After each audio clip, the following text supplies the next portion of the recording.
Welcome to Ordinary to Badass, episode number 325. In this episode, you are going to hear all about 75 Hard and wine. So, did you catch our last recap episode? If you didn't, then let me explain what this wine thing is all about. Of course, wine is good. I like wine, but I'm gonna be like a winemaker and completely change how the last episode went. So you know what?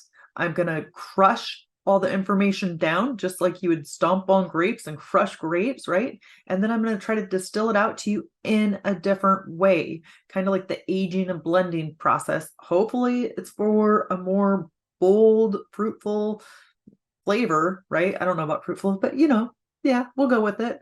But I don't know about you, but in school, I wasn't always the best at learning. I tried to learn, but information didn't always come easy to me. So sometimes I had to hear things in a different way. And so that's what I'm going to try to do here is take last episode's information and then share it to you in a different way using different stories or different analogies, just putting a slightly different spin on it. And you know what? If the last episode already stuck with you or you understood it, cool. They say if you hear it again, then it's going to cement it in your brain. So this will further cement it into your brain so that you can take it, put it in your badass toolbox or I don't know, I kind of put it behind my shoulder like it was going into a backpack or something. I don't know. But you can just use this information and hang on to it. So through your daily life, you can use the bits and nuggets that help you. With that, if you love this episode, please head over to iTunes and leave a 5-star rating and review. Every single rating and review helps. I know you're busy, you got a lot going on in your day, so it means the world to me when you take time out and head to iTunes, leave that 5-star rating and review for the Ordinary to Badass podcast, and that way other badasses just like yourself can find the show. Okay, with that, let's get to it. Be confident, be bold, be authentic, but don't forget to take action. This is Ordinary to Badass, where our stories empower women to step into the spotlight of their own lives and pursue what they're truly passionate about. It's time to step into the arena and become more than just extraordinary. It's time to become a badass with your host, Marie Sonneman.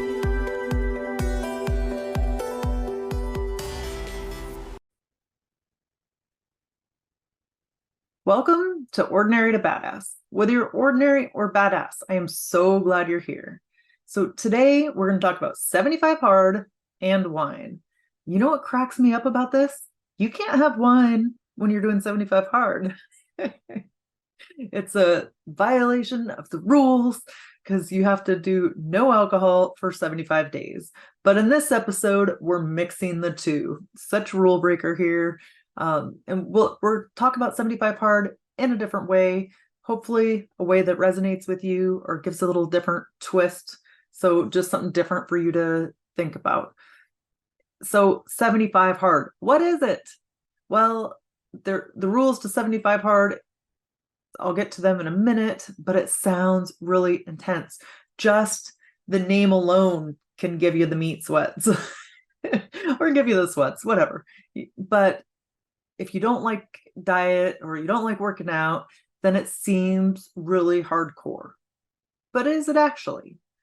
So I got to tell you this. This is what somebody called me.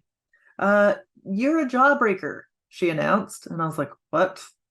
Yeah, in front of a whole group of people, a coworker called me a jawbreaker. Kind of crazy. But everybody immediately started laughing. And she goes, yeah, you. And points directly at me. And she was like, you seem so hard on the outside, but you're a big old softy on the inside. Okay, maybe she has my number. Maybe she has me figured out. I don't try to be hard, but yeah, sometimes I come off that way. Here's the thing about a jawbreaker, though. It's like, can be like things in life. Some of these hard things, they appear hard on the surface, but they're actually not as hard as you thought. They're a softie on the inside, or it's easy peasy once you have it figured out. And I know that's probably kind of a mind F, but it's actually true. Some of the things that we think are so hard are actually easier. So we'll get into that. I'll explain it fully in this episode, but you might think something is impossible, and it's actually very easy.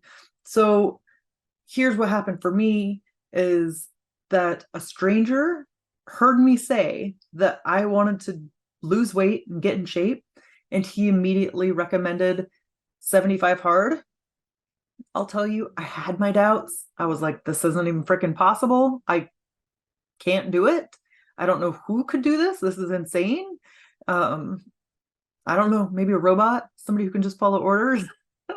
I don't know. I just didn't think that it was possible. It wasn't in my wheelhouse. And I kind of forgot about this principle. Or sometimes the harder things, the extreme things, are actually easier than something that's just hard. So if you're not good at workouts, if you're not good at sticking to a diet, I'm with you. I can relate. But don't leave here. Don't lose me on this one, or leave me on this one, because it gets better. I'll explain it to you. Also, I'm not one that traditionally loves those things. So if I can do 75 hard, so can you. And I'll tell you, it's not even about dieting. The 75 hard isn't about dieting.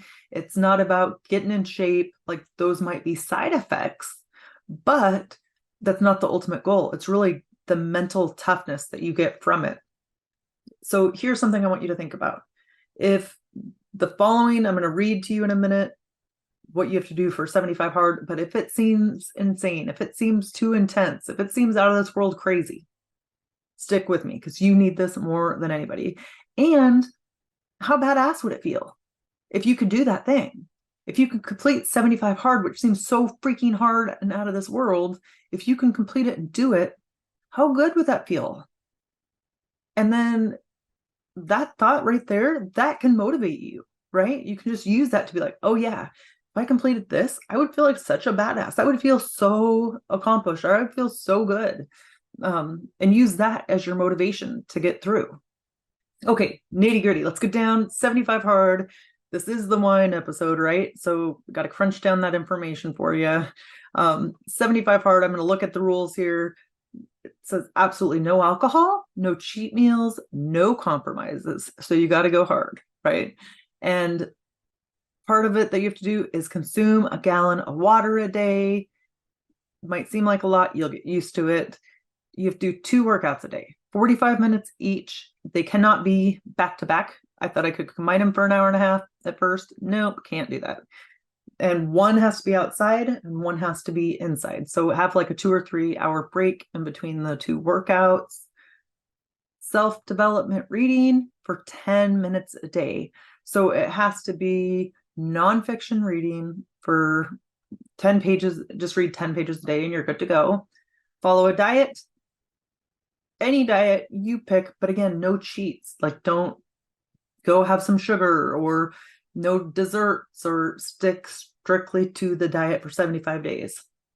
And then the last thing is daily progress picture. Every day, take a picture of yourself in front of the mirror, and that way you can see the difference between day 1 and day 75.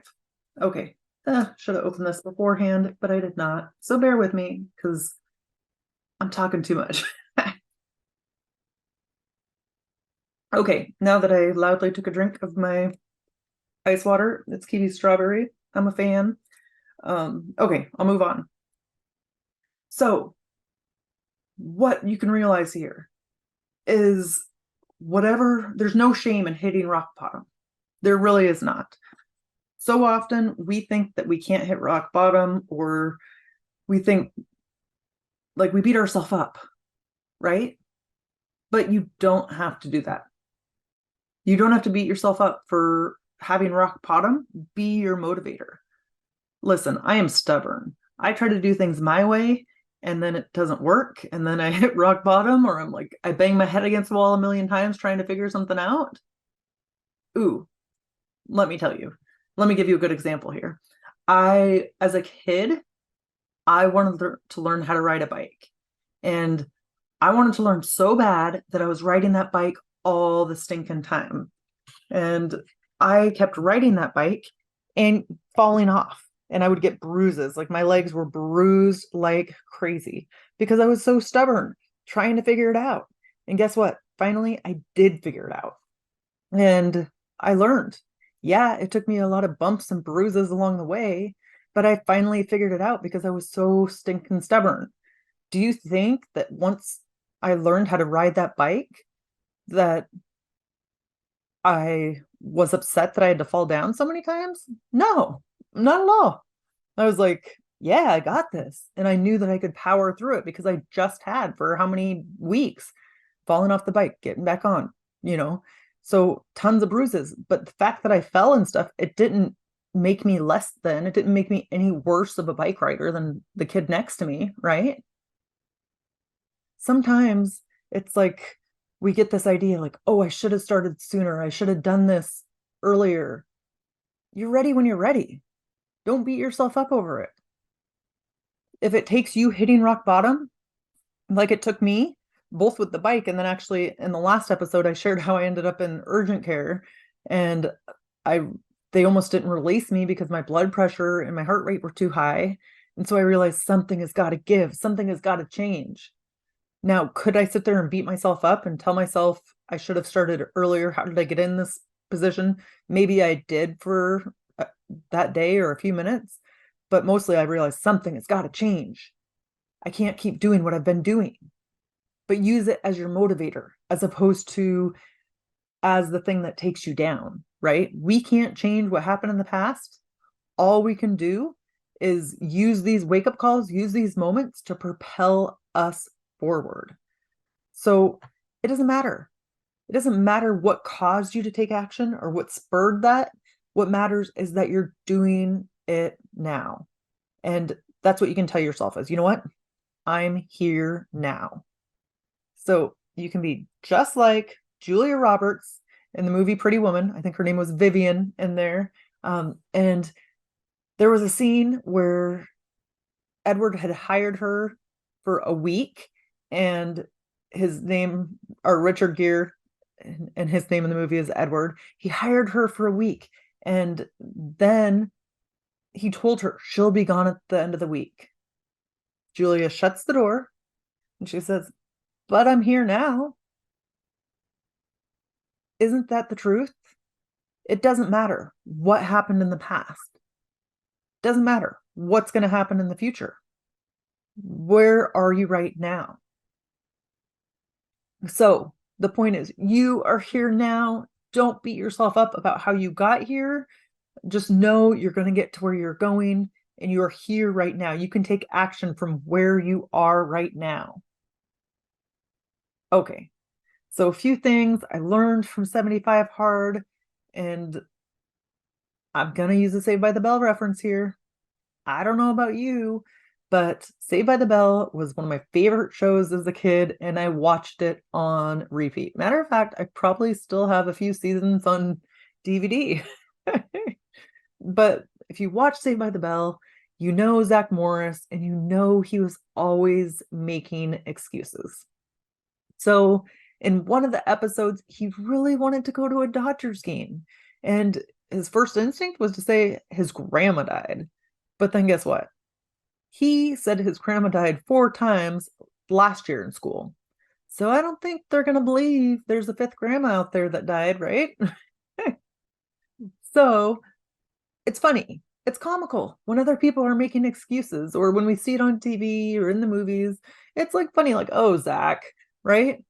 But when it happens to us in real life, we're super hard on ourselves. And we're like, why did I have to make so many excuses?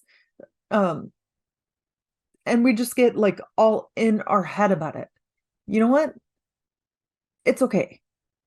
Through doing 75 Hard, I realized how many excuses I made. I realized maybe I'm more like Zach Morris than I thought. because here I am saying I can't work out one time a day, like before doing 75 hard, and then you find ways to do it 2 times a day, right? So really we make a lot of excuses in our lives, and it was really just enlightening to learn like, oh, yeah, you can do more than you think you can. And maybe just to set intentions. The more I set an intention to do something, the more likely I am to get it done, even when I don't think I have enough time in the day. Okay, something that surprised me through doing the program was the small, ordinary actions and how those ordinary actions can have a huge impact. Ordinary actions can make you feel badass. And through one part of 75 hard, I felt like a tortoise when you're looking at the tortoise and the hare, because I felt like I was so much slower than everybody else. And I'm going to put my phone the other way because then I just keep looking at it whenever notifications pop up. So ignore me. Yeah, the tortoise and the hare. The tortoise is so much slower than the hare, and it's so frustrating. And that's how I felt about reading, doing the 10 pages of reading a day. Now, I love reading, and I do somewhat normally, probably not every day. No, definitely not before this, definitely not every day. But after 75 days of reading, I was blown away by the amount of books that I had read. And that's the thing. You can be the tortoise. You can just take small action, go at your own pace, right? But you'd be shocked at how that blows up or how much more it is than you think in the end. So like those 10 pages a day turned into like 10 or 15 books. I can't remember exactly, probably 10 books, right?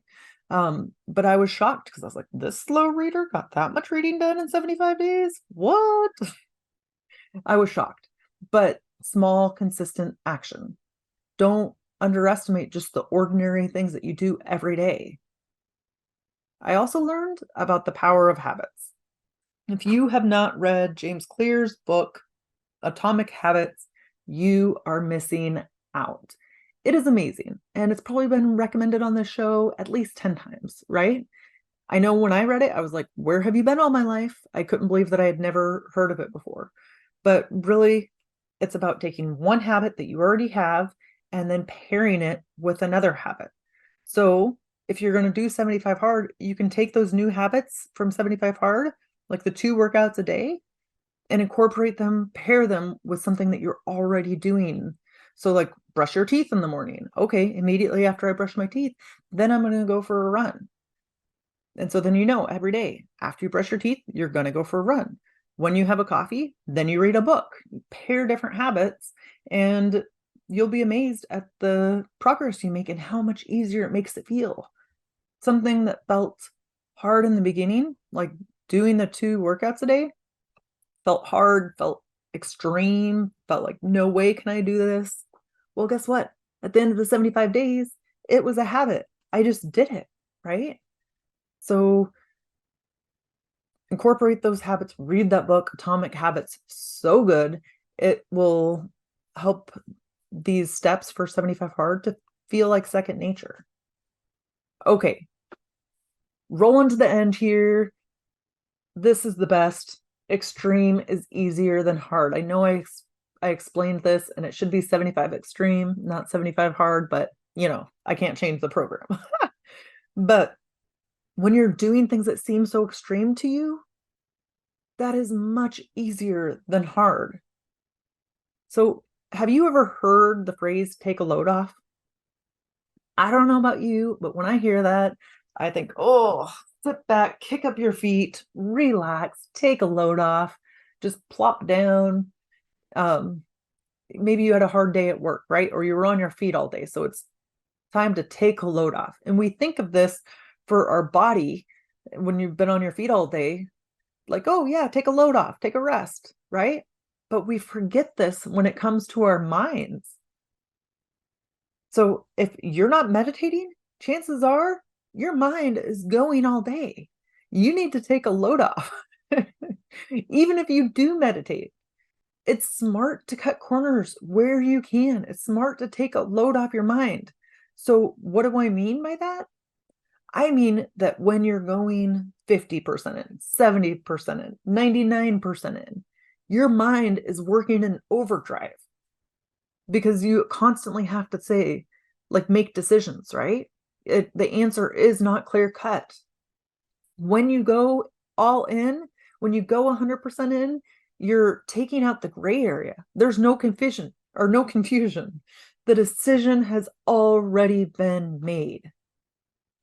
So when we say take a load off, it should be take a load off your mind too. Make things easier on yourself. It doesn't have to be so hard. So go all in, and I say try 75 hard, even if you're not a workout person or a diet person. It really changes your mindset a bit and helps you get some mental strength and realize you can do hard things. But also, you're taking away the gray area. There's not an option for you to fail, right?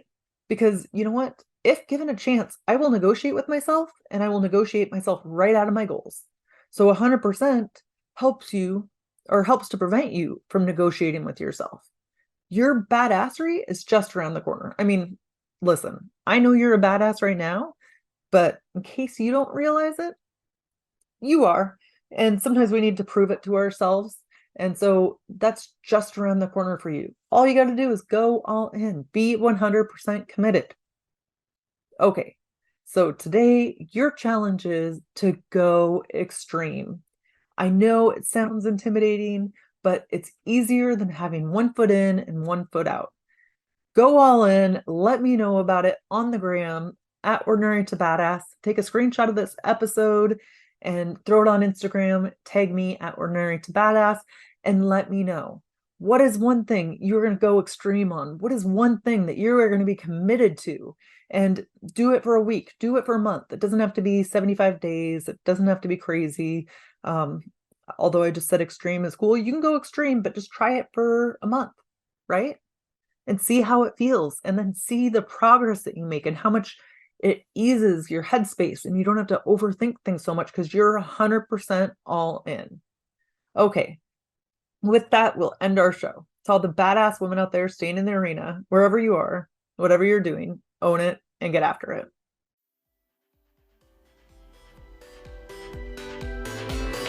Now that you've listened to this episode of Ordinary to Badass, we want to hear from you.